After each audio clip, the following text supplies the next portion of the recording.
The main focus in my guard, the number one job, the number one mission initially is to have the guy in my full guard broken down. This needs a lot of work. This is just one piece of the puzzle that needs to be polished, needs a lot of work, just like a takedown, just like a guard pass. You have to break the guy down, control him. If you cannot control his posture, if you cannot break him down, if you cannot keep him down, if he keeps posturing up, you have nothing. Then you must resort, if you cannot break him down, you must resort to either double wrist control guard and start playing this and start throwing wild triangles up that hit at a very low percentage. You have no control of his posture, so if you throw a triangle, he can posture up out of it, and he can punch you. If he has his posture, he can punch you. So if you don't have control of his posture, you might have to abort. If you don't have a chin, if your chin is weak, you don't want to play double wrist control guard if your chin is weak, because he can punch you here. Minotauro is great at this, but he's very strong in the chin. Me, weak. If I ever did MMA, I would never play this because my jaw would break. So I would sit up and clinch. My whole game is about clinching and holding and keeping them down. Never any space. Bringing them up, controlling them. This is the best way to control a guy. Right here, both your arms around his head, crossing your feet. This is the best way. Hold them, squeeze them. To make a choke. But unfortunately, you can't move from here. So that's why I started working off mission control. This is mission control here. Now his posture is broken. And again, this position, like all the positions that I will be running over, they need time. You need to spend serious time developing each position. From here, I have a free hand to make things happen. From here, again, I'm squeezing. I got my right foot on his hip, and I'm squeezing. Wrist to ankle. You're not grabbing your foot. Initially, you might. If you break him down, sometimes I just do this, and I'm holding on. Then eventually I'll move into position. Sometimes I'm like this, just catching my breath, trying to regroup, and then eventually, then I'm here. Then I know exactly where I need to be. I'm squeezing my knees together the whole time. A lot of people try rubber guard, and they get to mission control, they go, my guard always gets passed. Because the legs are loose, so easy for people to slice their knee through. They slice their knee through, pass. That happens all the time.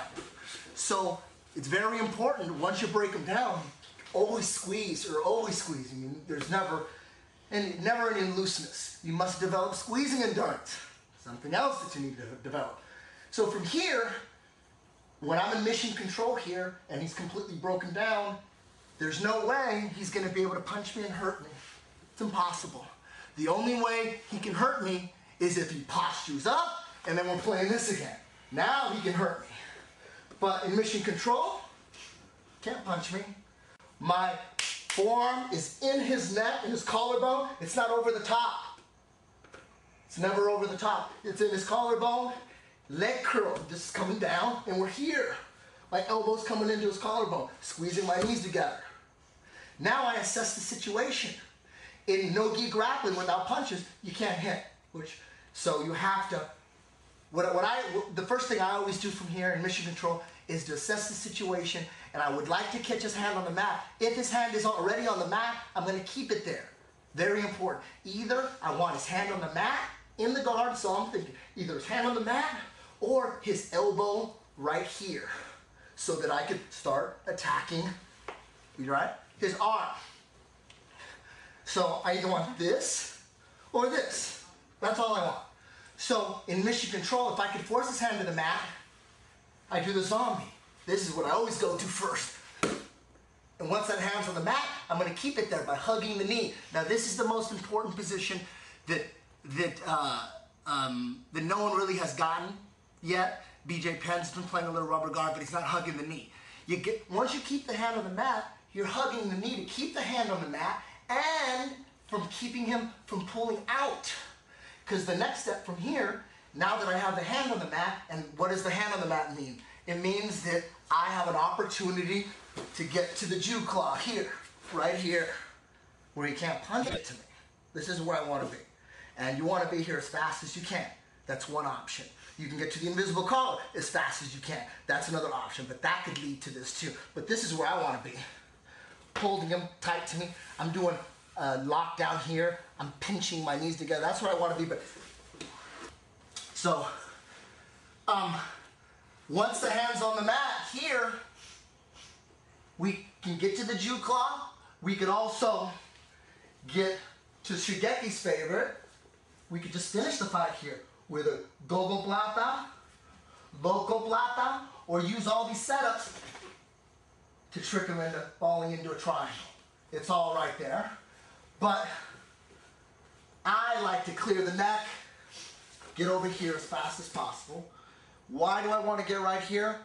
If I can get right here and master his escape, you could sit up and finish him off all together right here. But that's low percentage. You got to catch him tired. He's going to freak out. If he gets caught in the Jew claw, he knows that if he sleeps for 1 second, I'm going to sit up and finish him right here. So what he's going to do, either he's going to try to power up as fast as possible, which I try to control him back down right here. And from here, he's going to roll. His only way out. He's going to roll. And if I let him roll, and he's going to roll and then get up on top of me, now we're back in the guard again. Now I got to start all over, which is going to happen a lot.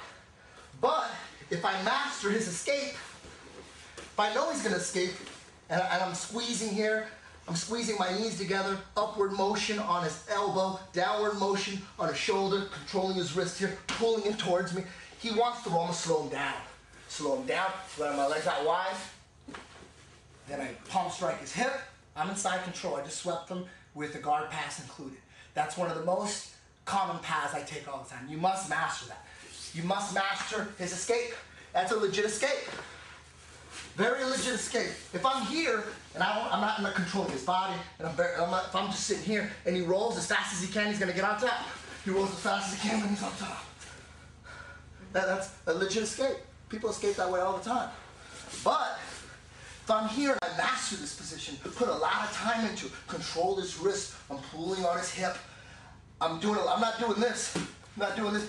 With the gi, you could do this because you could have your legs open because all you have to do is grab his sleeve here and control right here. That's how the omoplatas work with the gi. But without gi, they don't work like that. You gotta squeeze. I'm pinching his elbow. I'm forcing his shoulder to the mat. I'm forcing him to roll. He tries to roll. I slow him down. Now get him out of the way. Now we're here. I can finish him here. I can finish a little Dean Lister action there. Or set him up. We're already in twister side control. Got the twister here. And then, now we're here. That all came from having that hand on the mat. That hand on the mat. So we're here in the guard. This is just one path, the most important path. Breaking him down, getting the mission control as fast as you can. Forcing that hand to the mat, hugging that knee. From here, once that hand's on the mat, we need to clear the neck. We need to let go of the wrist, the ankle, clear the neck, rehook the ankle. I can go right to the Jew claw here, force him to roll, and then we're here.